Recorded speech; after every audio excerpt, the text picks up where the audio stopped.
The biggest takeaway from being an employer and an employee is that there is really no substitute for consistency and hard work. Busy and burnout, there's like a big gap, you know? Right, true. You can be very busy, but that doesn't mean that you're having a burnout right now. I saw my big boss staring at me and I was like, I'm going to be fired tonight. And then after the event, everyone came to me and said like, you cannot make this mistake ever again. Welcome back to the second episode of Off the Record. I'm really excited today because this special guest of ours was someone that I've been working with for almost my entire career. So I'm Hazel.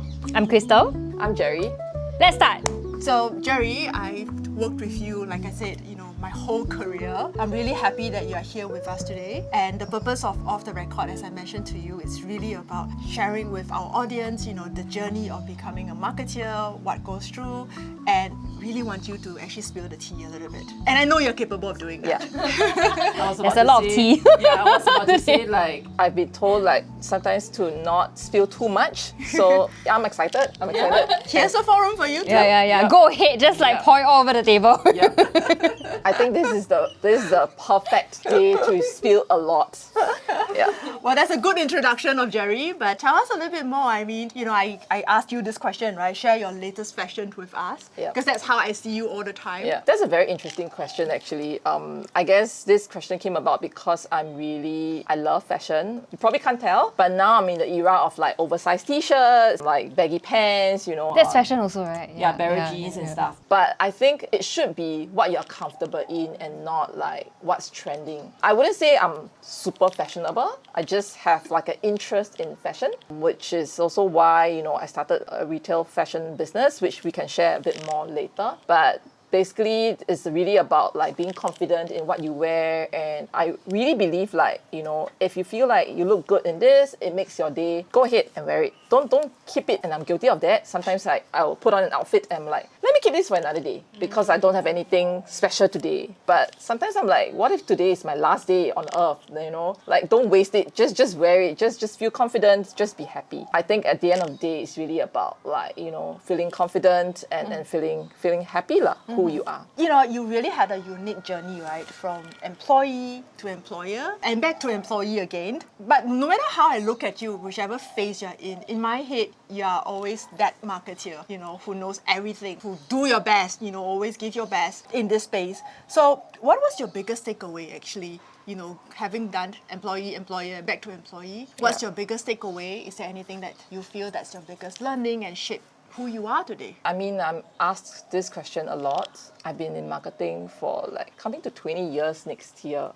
So it's been a journey. I think I was very clear even when I was studying that I always wanted to do marketing. That's why I picked business studies. I specialized in marketing, and I kept true to that throughout. And I was just really excited, when I could find like opportunities in the TV media industry, because that's really what I love. I love watching TV, and I thought like, oh my God, this is a dream job. And I think I've learned a lot, especially from Hazel, because I really worked with her for so many years. Hazel's your boss, just for context, everybody's context. Yeah, and she really inspired me in many ways, like just on a personal and a professional level. Running my own business has always been a childhood dream. Right, like I mentioned earlier, I always wanted to run my own fashion retail business because I thought like how cool it is to be wearing the clothes that you sell.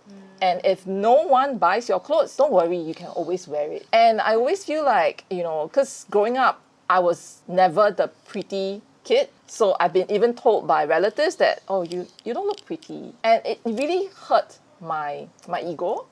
And like, like teenage years as well, you hear things from guys, like people are being like chased after, but no one was interested in me. And it's very hard, I wish that the younger me had someone to tell me that it's okay, looks are not everything. But I didn't have that person until one day my aunt told me that it's okay that you don't look pretty, but you can dress well, it will improve your overall image.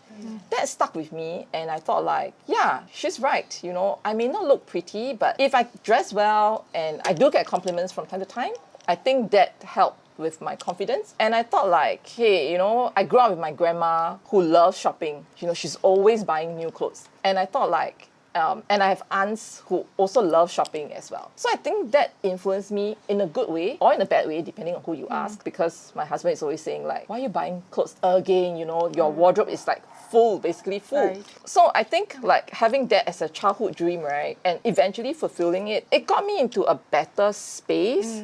And I think the biggest takeaway from being an employer and an employee is that I realized that there is really no substitute for consistency and hard work. So maybe you give us a bit of context, right? So you were marketing in a TV company Correct. for some good number of years. Yeah. Then you left that to start your own business, like a fashion retail brand. Yeah. And then what kind of clothes were you retailing? You were at Far East, right? You had Correct. a Yeah. store at Far East, yeah. So it's interesting because that's a shop that I didn't start from scratch. I basically bought over a existing business. So this is a shop that I used to patronize. And then one day, I think I received news that they were thinking of giving up the business. So I thought like maybe it's a good time to really, you know, take over and run my business and run my own business and get to do something that I always wanted to do. It didn't take me very long. I wouldn't say it's an impulsive decision, but it was a big decision, right? Because who wants to give up a stable job? You know, I think I was already a senior marketing manager at the media company. It's stable, you know, I enjoy what I was doing. I learned a lot. I grew a lot as well. How much do you buy the business for? Just curious. I think 60,000, which kind of think about it is like, oh, it's quite steep. I don't know where to find the money. I remember borrowing from my mom because I didn't have a lot of savings, right? No thanks to my shopping habits, which I really don't encourage people to do that. So, but I just went into it, and I think a lot of people came in to support me. Yeah, so I just want to interrupt you for a moment, right? Strangely, as you are talking about it, that scene of you coming in, telling me that actually appear in my head right now. It's because, you know, back then, Jerry was one of the 5 marketing managers that I have. And she's reliable, you know, she's the one that I go to. I know she's going to be there to support me. And suddenly she comes to me and say, you know what, Hazel, I'm thinking of resigning. You know, from my perspective, that was like shock. And many things went through. I mean, we had many conversations. By the end of it, from my perspective, losing her is one thing, but supporting her to fulfill her childhood dream means a lot.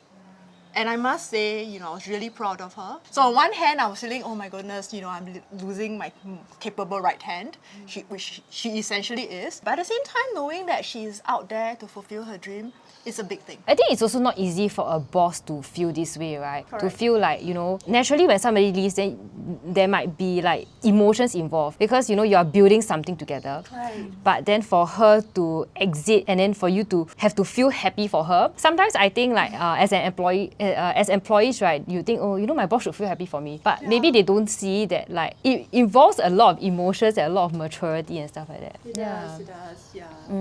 So after from your, you know, the whole experience of running a business, which was like 2 years? Just 2 years. Just before COVID, right? I remember. Yeah, just before COVID. So again, everyone was just saying that, oh, you are so lucky. You know, you stopped just before COVID and stuff. But sometimes I thought like, yeah, I was lucky, but it would also be interesting to know how would I have survived the pandemic if I was still in that business. Right.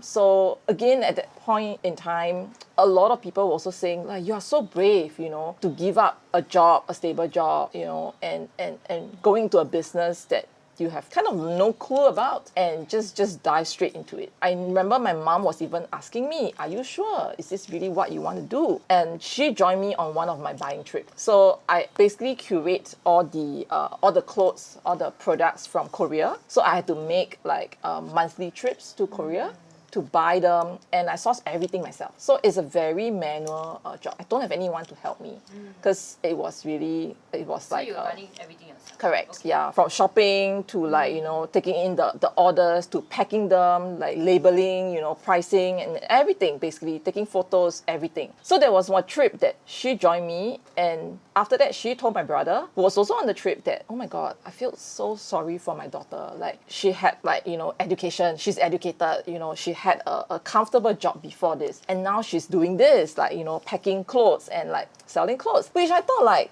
oh my God, like why would she think that way? I think a lot of times, a lot of people just see it as like on the outside, it looks very glamorous. Like people don't get to see the behind the scenes, the hard work put behind. Sounds like marketing. Exactly. And PR. Exactly. Yeah. So I feel that people just see it as like, oh, it must be easy, you know, like anyone can do it. And a lot of people were telling me like, oh, you're so brave, you're so brave. Then I was wondering like, is it really like, was I really that brave? I don't think so. So, I mean, fast forward that, it's been 9 years since. This year, I make another... Wait, before you go to this year's thing, right? Yep. What made you decide to, from your business, go back to like a marketing job? That's a good question, because it's like childhood dream, right? You get to fulfill it. Like why stop after 2 years? I guess I was like, a year into it, I was missing the interaction with people. I'm a very people person. You can ask Hazel. As in like, I need to talk to people. I need to ideate. I like bantering, you know. And then when my ex-colleagues, including Hazel, visited me in the shop, they were talking about work. And then I realized like, I got nothing to weigh in, you know. I had to like wait for my friends. I had to only meet certain people, you know, only on my off days. And it's tough, right? Because you work retail. So Correct. So my hours are longer, right, than most of my friends. And I realized like, will I fall behind, you know? Because there was also a time where digital marketing kind of like evolved. So I was a little worried that I will really be left behind. And then I thought like, oh, you know what? I'm getting a bit tired, a bit bored. So the business was profitable. Yes, it was profitable. Surprisingly, because I was looking at the books, I thought that the previous owners did a great job. But when I look at the books, it wasn't as profitable as I thought it would be. So I was also a little worried because I still owe people's money, right? I need this to be profitable, to be able. I took a massive pay cut. So, but then at the end of the first year, I realized I broke even. So I took back what the money that I invested into the business. And then the second year, I actually, you know, I did my calculation again, and I realized that the pay is actually similar to my last drawn salary. So I thought like, wow, it's a win-win, right? I had the money, but I gained like new experiences. Correct. And I get to fulfill my dream. So I think it's really like, at the end of the day, I think it's like I check all boxes. Like basically it's really a So win-win. it's almost like, okay, check, done. Yeah. Now, what's next? Yeah. So that's... Yeah, and then just so happened that, you know, again, Hazel reached out and she was starting her own company. Correct. Yeah. Yep. And then she asked if I want to join her. I mean, it's a no-brainer, honestly. I think it's just because like we have worked together for so long, and I know she's able to lead me, and I dare say, correct me if I'm wrong, that we work very well together. Yes, we do. Yeah. So I really trust her. I trust her a lot. If she say that this is good, then I will do it. And she knows that I have her back. Like she needs my help, I'll be there. I'll be there to help, just because, like, you know, it's because it's Hazel. Yeah, you mentioned you all worked together for like 12, 15 years or so, right? Well, basically, she was my intern. And I'm very old, by the way, so it's like 30 years. Can you know. Google your age. Oh, that's right. Yeah, and she was my intern, right? And I literally saw Jerry growing from an intern, you know, to an executive, to manager, director, to her owner herself. So there's a lot of pride. You know, I think I have to say there's a lot of pride seeing her growth. Yeah, but that also comes with things that probably need to spill the bean a little bit here. It's not easy when you put two people together, you know, managing each other's expectation. No doubt we are the best partner in crime. Yeah. You know, I think I have to Yeah. safely say this here openly, and very, very grateful to have met someone like Jerry in my career, that we know we have each other's back.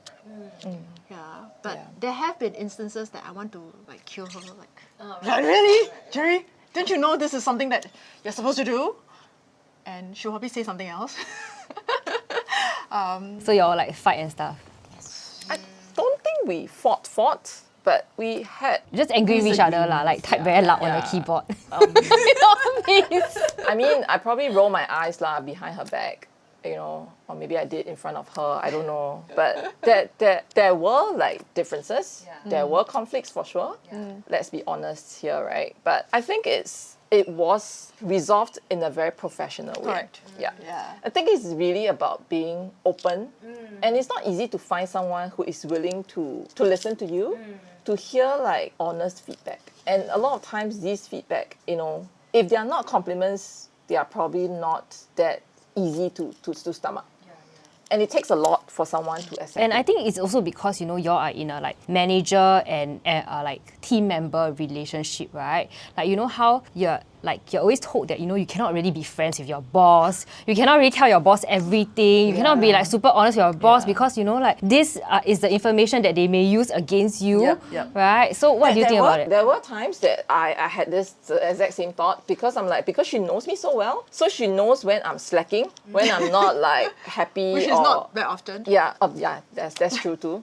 So sometimes I wish like, oh, if only Hazel doesn't know me that well, or you know, like she doesn't know so much about me, about my schedule and stuff, then you know maybe I can get away with things. But I think it's also good that because she knows me this well, so she knows what gets me to a certain point, like maybe way faster. So I've gone to her so many times, you know. I think I've evolved as a marketing person over the years, and I've gotten a lot of good advices from her, and it's important because I trust her, and because, you know, I know she gave me all these advices with good intentions, then at least I feel more assured, you know, to just move forward. Like, I don't think she'll want to see me die lah, you know, in a way. Yeah, so 100% so that helps a lot as well. Yeah. So we've spoken about employee to employer, back to employee. Tell us, if you don't mind, where are you now? So I'm going to be unemployed very soon. Yeah, I think I make another big decision this year, but this time the difference is I've quit without a job, and I don't know if it's too crazy. I don't know, is it midlife crisis? I like to think that it's not. I think it's after careful consideration. I think I've been working for close to 20 years next year. I started when I was quite young, I think. Yeah, please don't go and Google my age. I don't mind as well, but I think I reached a point where maybe there were just too many episodes of burnout, and we can debate about this term. I don't like to use this a lot just because I feel like some people are taking advantage of like mental wellness, you know, burnout, and just using it casually. But for me, I know that I'm very clear that it's been obvious. I've always been like a hard worker, I think. A go-getter. Yeah. Like, it's always like, okay, let's just do it. You know, I've always been like moving. And sometimes like, I don't really know how to slow down and take a break. Because I feel that, wow, like, I can never leave emails unread. I need to read every single emails, Why do we all feel guilty? Yeah. And then I get like anxiety when I see like my colleagues, you know, like 100 over emails unread. I'm like, oh, how can you do it?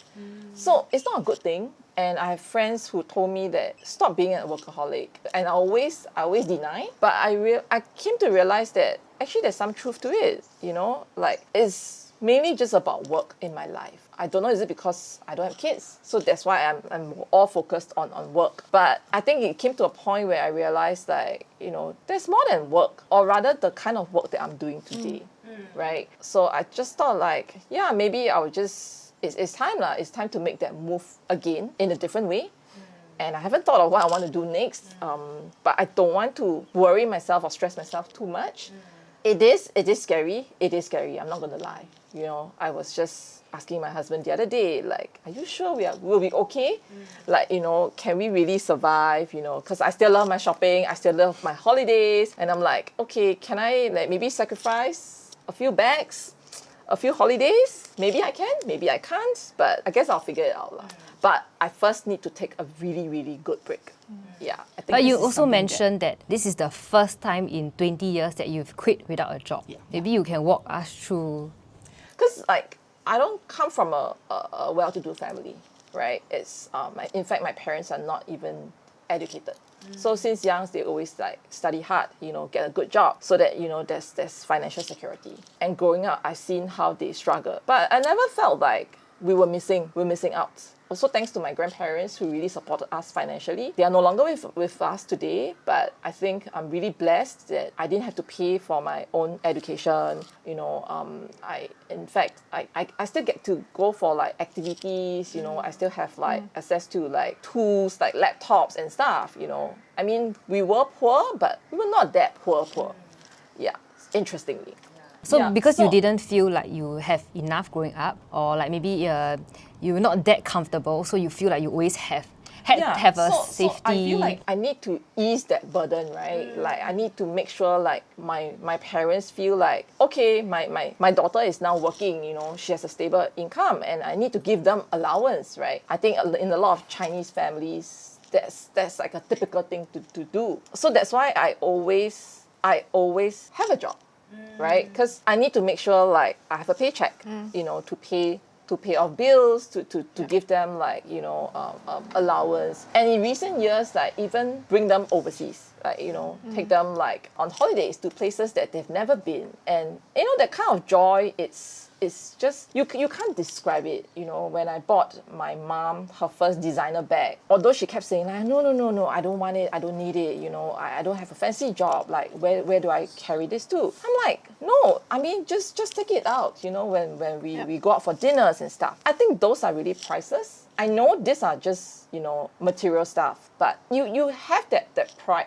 you know, when you're able to really, you know, provide for someone that way. So thank you for sharing. I think this is really vulnerable, right, coming from that space. But to make that decision, right, of saying, you know what, I'm just going to go without a job.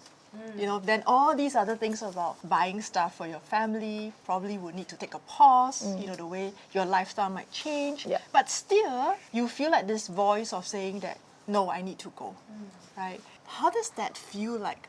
Like, what was it that really say to you, just go? Yeah. Is it because now you feel like I need to take care of myself? Yeah. Was that yourself first? Yeah. I think that was really, I came to realize that I really need to take care of myself first, right? I need to make sure I'm okay first before I can do anything else. Like I say, these are all material stuff. I've traveled to enough places, I think. I think I have enough bags as well, enough clothes as well. So, Never enough. I mean, yeah, that's the story for another day lah.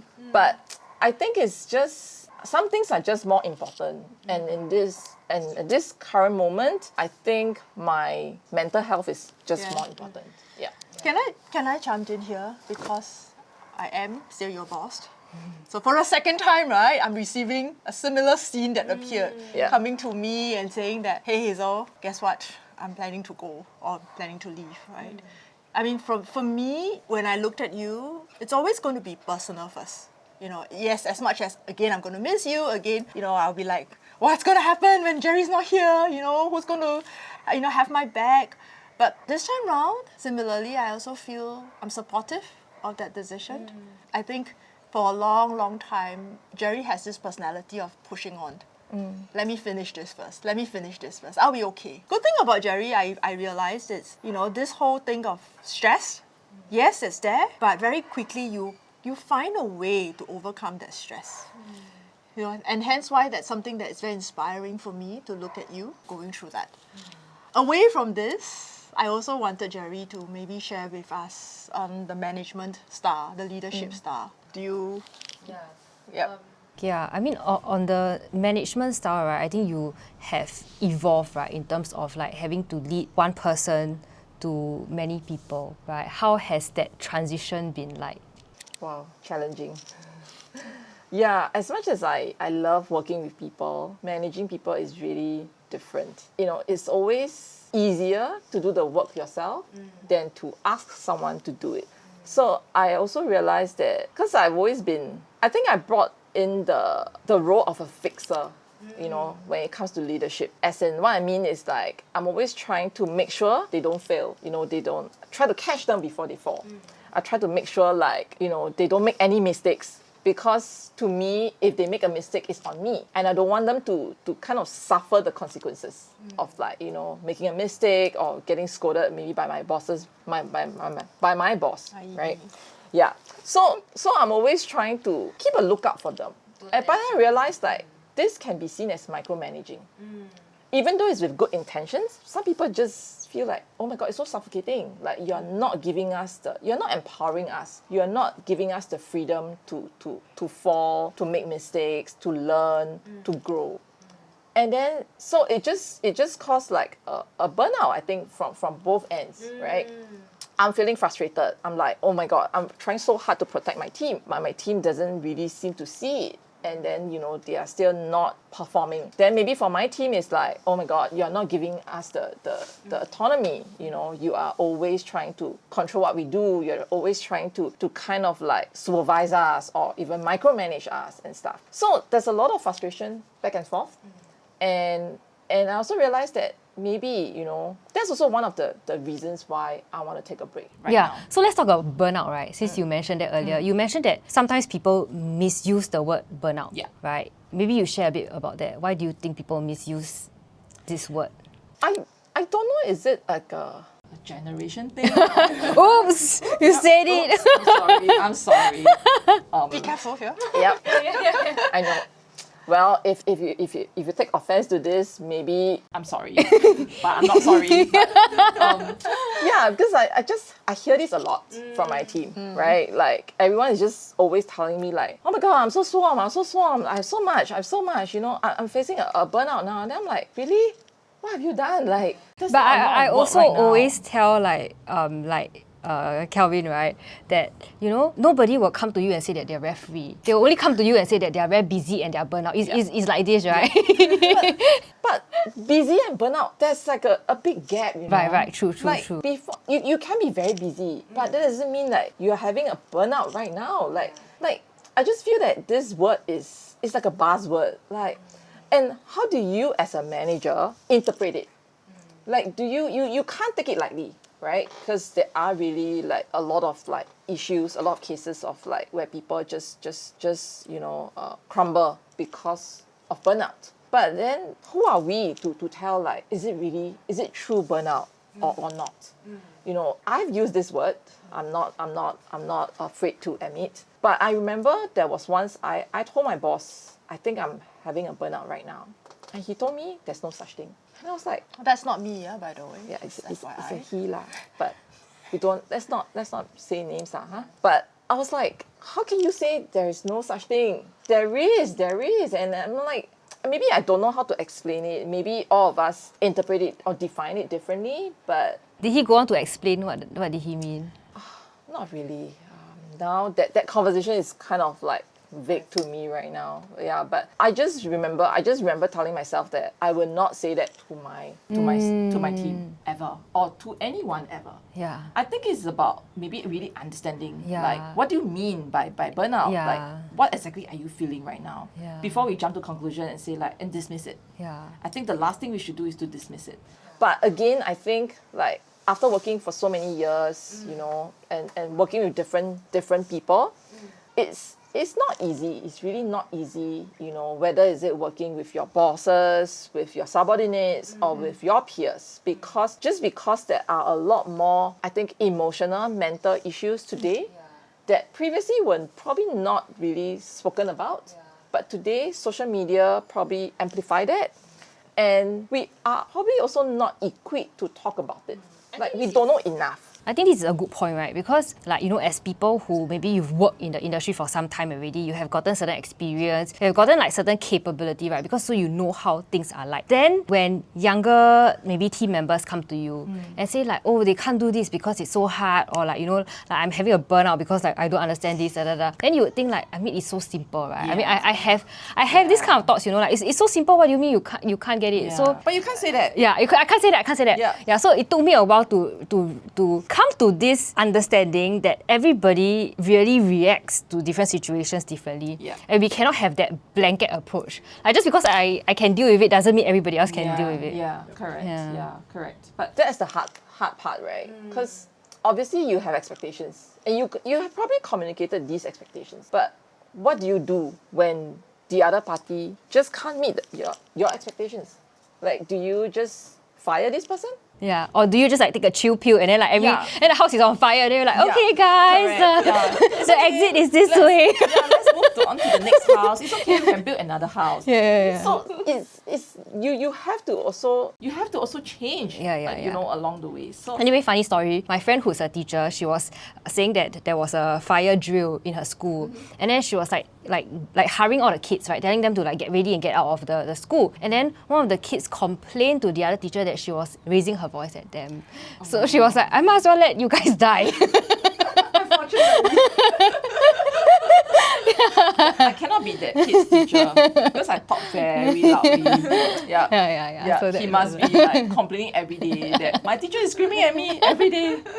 So that was that story. Yeah, I mean, I think, you know, just to wrap up this segment on people, and I mentioned this earlier, as long as there are two people working together, getting in touch with each other, it's not an easy thing. It's really not easy. That takes so much out of you, from understanding, you know, getting to know each other's working style, you know, then managing the expectation, what is needed. It's a conversation that can go on until next morning. And since we're on this topic and you are Geraldine's boss, right, I want to ask you one question, like maybe both of you. Can you recall what is the most difficult conversation both of you had? Wow. That wasn't part of that question that we prepared. What was this question? Bonus question. Stay tuned to the next episode. Hazel, you go first. I'm still thinking about it. Yeah, me too. The most difficult. Maybe could it be like like you gave feedback and then it wasn't well received? I'll go first. I have something here. I'm not sure if that's the most difficult, because these days when I look at things, I can't really put a scale to it. Everything just become, let them, right? Just let them be. But I remember frustrated. I think that feeling was frustration. Okay, I'm just going to say this, right? Even though I've worked with Jerry for a long, long time, and I've often said this to myself and to my team, I'm not a perfect manager. This is not a perfect company. You guys are not perfect employee either. So there's no perfection, you know, here. In the reality, that's the truth. But when it comes to work, so I start off with telling the viewers my leadership style, the way I work. I'm a very structured person, right? I like things to be done in a manner where we come together, we're aligned, you know. I give a lot of information before assigning you the work, and we move. But for Jerry, she's very different. You know, the way to really push her and push her the right button is let her be. So there will be time, you know, as we are running agencies, there's always going to be deadline to presentation. For me, it's like, okay, come, let's talk. Let's brainstorm, you know, together. But she's never quite there. When I invite her for a brainstorming, she must be ready, right? And that is very subjective. Yeah. For me, it's like, okay, but we have a timeline to meet. When is your ready? Why can't you talk now? You know, why can't you get on the call with me and we go through this? And so it took me a while to adjust. Of course, I can play the boss card here, right? I could just invite her and come to the meeting, which I did try, but it's never effective. So I came to a realization that the approach with her, the best way to milk Jerry is to Milk you. is to wait. Wait until she was ready, or she is ready. And when she is ready, magic happens. You know, that's when I need to be there with her and say, okay, what now? And that conversation can be really short and we get a lot out of it. So these days, we sometimes laugh because there's this tendency to go back to, Jerry, can we talk now? It becomes like she's my boss, you know, like, Jerry, can we talk now? And then she will go, but you know me, I say, okay, fine. When you're ready, call me. So I think that whole pivot thing for me of saying, now I know how to manage this teammate. And yeah, that's the frustration. I still remember. Learning to adapt to somebody's style. Right. Yeah. Fair enough. Yeah. I know. What about you? Now I'm worried what she's going to say. I think maybe the more difficult, I wouldn't say it's the most difficult conversations, but the more difficult ones are when I need to give her my feedback, you know, as one of her managers. Sometimes it's through my personal experiences, like when working with her on a project, for example. Sometimes it could be through my observations, like when I see how she speaks or how she works with my other colleagues, for example. I find it hard because it's always been like, Hazel has always been out there, you see, my boss, right? Who goes into the boss's room and like, hey, I want to give you feedback. You know, you are this. And these are not compliments. These are probably like negative feedback. But I think it's difficult, yet it's also become easier because of our working relationship. Like there's degree of maturity for sure, right? She would know that, yes, it may not be easy at first, but she knows that it's with good intention. Like I'm telling her because I want her to realize it and I want her to learn and be better. Likewise, like when she gives me like negative feedback, it's also not easy. I'm sure it's also not easy because recently I found that we had a session like this and she was like, how should I put it? I'm just gonna say it. Then that's when I realized that, oh, she actually still finds it hard to give me feedback. Like, because I think she knows that I'm, you know, when you are so-called this good, right? Yeah. You would probably think like, no, I don't think I will be receiving such negative feedback. But when there is, it's just hard lah. It's just hard to communicate it, right? Yeah, and also like because both of you have been in the industry for very long, Yeah. right? Like if you are talking to somebody who's a lot more junior, Yeah. then you know like this person is on a steeper learning curve. Correct. Right. Then it's a lot more understandable, right? That this person will receive such feedback. But for us, it's just slightly harder.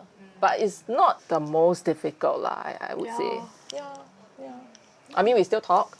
A lot. Too much. So, Jerry, I mean, you and I have been in broadcast TV for a long, long time. Those days, do you remember? People are still watching TV. Yeah. Yeah. Now, not so much. Yeah. I still do lah. Okay. Support the industry. But those days, I mean, personally, whenever I tell somebody, you know, I'm from this channel or that channel, I often get this same expression, which is, wow, you know, yeah, you must have seen a lot of celebrities, you know, so glamorous and so on and so forth. But the truth is, it's nowhere close to glamorous. Would you agree? Yeah, definitely. I think it looks good lah on the outside. But I think people don't realize that everyone wants a piece of marketing. Right? Yep. Everyone we are accountable for so many things.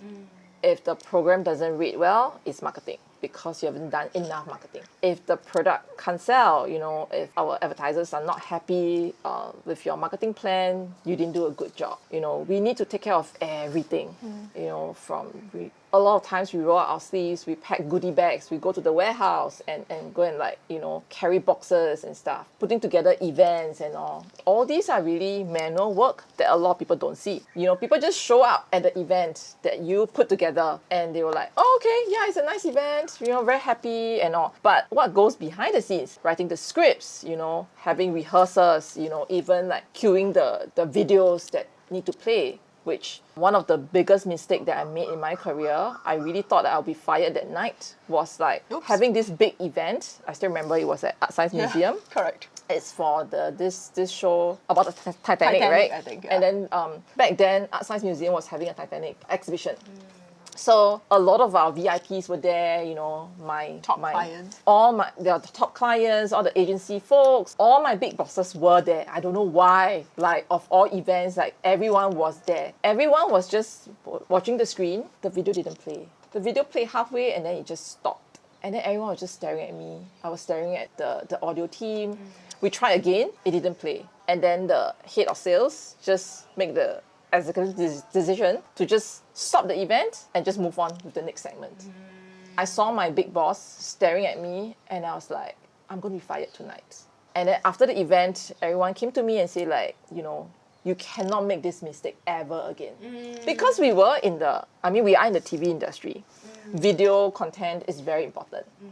Like that was a mistake that I remember for life. I came to Hazel. I went to Hazel that night as well. And the next day I was supposed to be on leave. So there was like a post-mortem meeting. And I told Hazel, okay, I will cancel my leave, I'll come back. Hazel was like, no, just take your leave, just go ahead with this. Mistake has been made. You just can't make it again lah. I wasn't fired, but I was like, I remember this big lesson. Yeah, and since then, every single event that I did with Jerry, she's always there to make sure that we check like 100 times. I played the videos like 100 times before like all my guests arrived, and I'm like, no.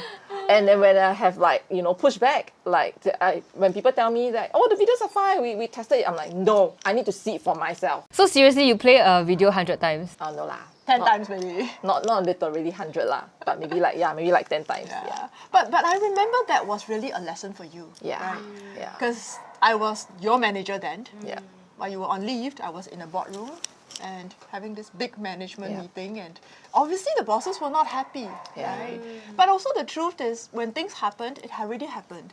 There's no point you coming back from your leave. What can we do? The good thing about you is you learned. Yeah. You know, I think that's also something to take away when we make mistakes, and we will make mistakes at work.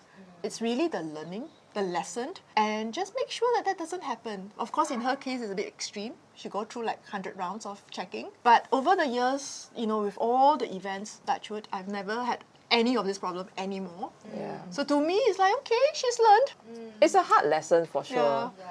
I think another like memorable part of like the unglamorous part of marketing is really being screamed at by talents. Yeah. Like And celebrities, right? Yeah, they're actually not even celebrities. Yeah, Crystal knows this very well. It's her world. Exactly. Yeah.